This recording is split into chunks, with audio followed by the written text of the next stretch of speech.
Welcome students. So now today we are going to revise the sums. So lesson number 3, revision of the sum. Okay, where we will go slightly rapid because we have to do lots of things. So we have here complete 6 type of the questions, and the first question, first type, standard to find the standard potential. Find the value of standard electric potential of zinc copper plus 2, that's give zinc ion plus copper, and the Cu plus 2 Cu 0.34 volt and E degree Zn plus 2 by Zn is given minus 0.76. You have to find standard cell potential. The standard cell potential formula is a very simple formula and it is nearby this only. The formula is only this: E cell is equals to E degree cell is equals to E degree cathode minus E degree anode. So hope that you can understand this formula very easily and you are able to do nicely. Okay, simple, put the value and this will be your practice work. So થોડી વાર માટે તમારે આને on રાખવાનું છે અને આ સમ કરવાનો છે. સ્ટોપ કરતા જાઓ અને સમ કરતા જાઓ.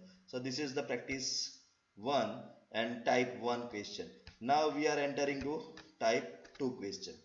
Type 2 questions is to find out the electric potential. That's what the standard electric potential.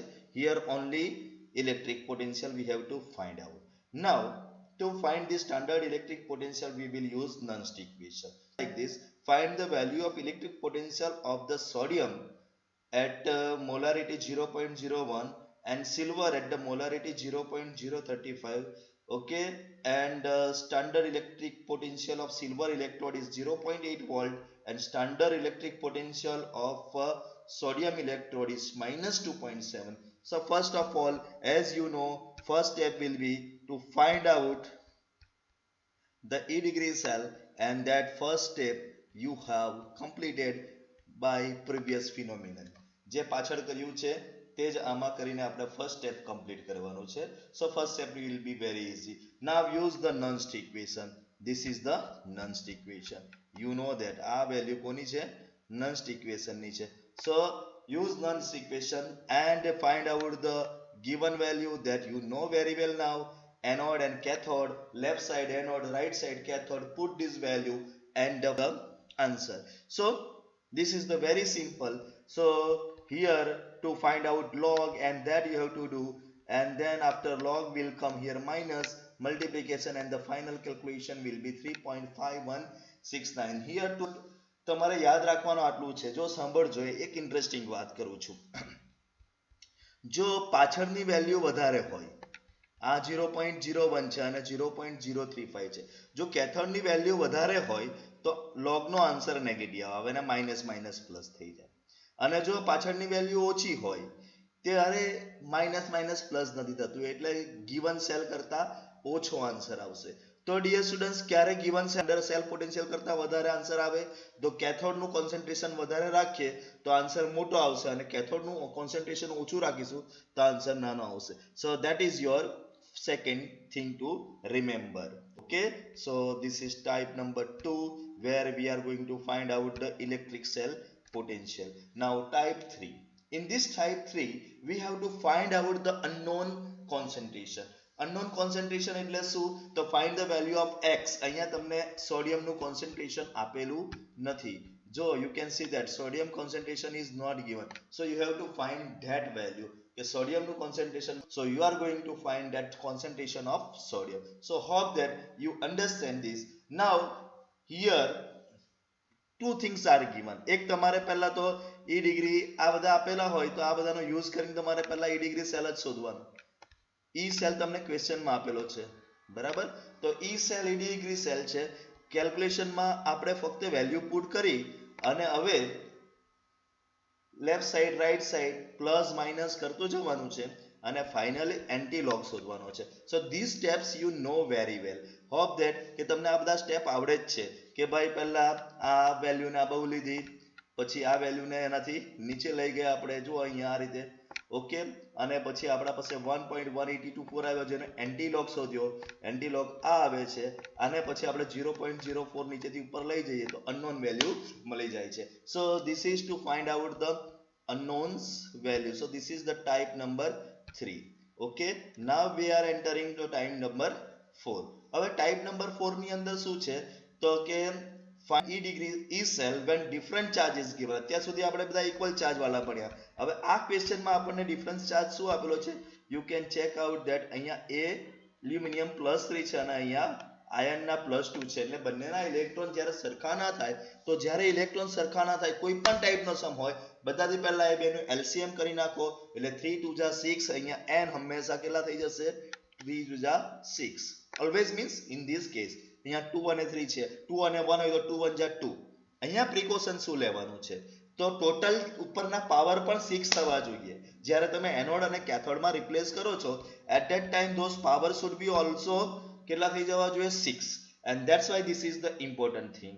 જો અહીંયા એલ્યુમિનિયમ +3 ઉપર મૂકવાનું છે અને Fe+2 મૂકવાનું છે, બટ એલ્યુમિનિયમના 6 થવા માટે એને કેટલાથી મલ્ટીપ્લાય કરવું પડશે? 2 થી. અને Fe+2 ના 6 થવા માટે એને કેટલાથી મલ્ટીપ્લાય કરવું પડશે? 3 થી. ધેટ્સ વાય એલ્યુમિનિયમનો સ્ક્વેર થશે અને આયનનો ક્યુબ થશે. So that is the tragic point. પછી તો આ સ્ક્વેર કર્યો, આનો ક્યુબ કર્યો, ફાઇન્ડ કર્યો, લોગ કર્યું અને જે ફાઇનલ આન્સર આવે that we are doing. So that is the equal sums. Okay, so I don't think કે તમને આ type 4 માં તકલીફ પડશે. Now type 5 to find out the pH of the solution.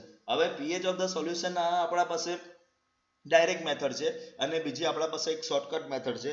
According to me shortcut method વાપરવાનું વધારે તમારા માટે સારું હશે. But though here I am showing you the long method. Here આપણને એક ડેટા આપ્યો છે. આ ડેટાની અંદર વી આર પ્રોવાઇડેડ સી આપણને વેલ્યુ આપેલી છે. નાવ ધીસ વેલ્યુમાં શું છે કે સેલ પોટેન્શિયલ આપી દીધો છે 2.86. ઓકે, અને પોટેશિયમનો આપ્યો છે આપણને. બીજો તો હાઇડ્રોજનનો ઓલવેઝ તો 0 જ હોય છે, તો હાઇડ્રોજનનો 0 કેથોડનો અને પોટેશિયમનો આ -2.93 એટલે આપણને E ડિગ્રી સેલ 2.93 આવી ગયો. Here we have cell potential 2.86 અને E ડિગ્રી સેલ 2.98 આવ્યો. હવે આપણે નન્સ્ટ ઇક્વેશનનો યુઝ કર્યો છે. સો આ નન્સ્ટ ઇક્વેશનમાં વેલ્યુ પુટ કરી છે. આ રહ્યું નન્સ્ટ ઇક્વેશન. આ નન્સ્ટ ઇક્વેશન છે એમાં વેલ્યુ પુટ કરી છે. આ 2.93 પેલી બાજુ જતા એ માઇનસ થઈ જશે, એ માઇનસ થશે ને -0.07 આન્સર આવશે. અહીંયા ઇલેક્ટ્રોન 1 જ છે એટલે 1 મૂકીશું. ઓકે, હવે આ આના -0.7 ના નીચે આવી જશે અને માઇનસ માઇનસ કટ થઈ જતા આ આન્સર આવે છે. તો log 0.05 upon x is equal to 1.186. તો log ને આપણે અહીંયા લાવી દઈશું તો એ એન્ટીલોગ માં કન્વર્ટ થઈ જશે. તો 0.05 upon x is equal to antilog 1.1864. હવે આનો એન્ટીલોગ 15.36063 આવે છે, જેના પરથી આપણે x ઇવેલ્યુએટ કર્યો. x એટલે કોણ છે? H+ ion. હવે H+ આયન નો યુઝ આપણે શાના માટે કરીશું? તો log શોધવા માટે. તો pH is equal to log H3O અને આમાં H3O ની જે આ વેલ્યુ આવી છે એ મૂકી એટલે that's why we have answer 2.848. Okay, આ જ આન્સર આપણને બીજા કેસમાં પણ મળી જાય તો સારું. તો પછી આપણની શોર્ટકટ મેથડ સારી કહેવાય. ઓકે, સો લેટ્સ સી કે આ શોર્ટકટ મેથડમાં શું થાય છે. તો શોર્ટકટ મેથડમાં વેરી સિમ્પલ ફોર્મ્યુલા છે. See the formula is very simple. કઈ ફોર્મ્યુલા છે? pH is equals to E2 minus E1 upon 0.059 minus log concentration divided by n. હંમેશા યાદ રાખવાનું E2 greater than E1 હોય છે. તો 2.93 મોટી વેલ્યુ, 2.86 નાની વેલ્યુ, 0.059 આપણને આપેલા જ છે. So that we are using concentration 0.05 છે અને n1 છે, n1 છે અને કોન્સન્ટ્રેશન 0.05 છે.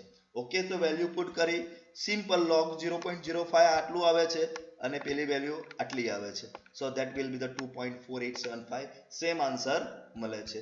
તો હવે આપણા પાસે લાસ્ટ મેથડ છે અને લાસ્ટ મેથડ તો ખૂબ જ ઈઝી છે. To find out free energy and equilibrium constant. તો ફ્રી એનર્જી અને ઇક્વિલિબ્રિયમ કોન્સ્ટન્ટ માટે આપણા પાસે ફોર્મ્યુલા છે ફ્રી એનર્જી માટે delta R G degree is equal to -NAP cell. આ ઇક્વેશન આપેલું હોય એમાં એનોડ અને કેથોડ શોધી નાખો. After getting anode and cathode E degree cell પહેલા ફાઇન્ડ કરી નાખો. After getting E degree cell આમાં વેલ્યુ મૂકી દો. That's means you will get the -5 to 1.1 કિલોજૂલ. હવે Kc ફાઇન્ડ કરવા માટે આપણા પાસે ફોર્મ્યુલા છે antilog of -delta RG degree upon 2.303 RT. હવે આ બધી વેલ્યુ રિપ્લેસ કરો અને એન્ટીલોગ શોધો. તો એન્ટીલોગમાં તમારે ખાસ ધ્યાન રાખવાનું છે કે 72. હવે આના પછી તમારા પાસે એક્સરસાઇઝ છે, એ એક્સરસાઇઝનો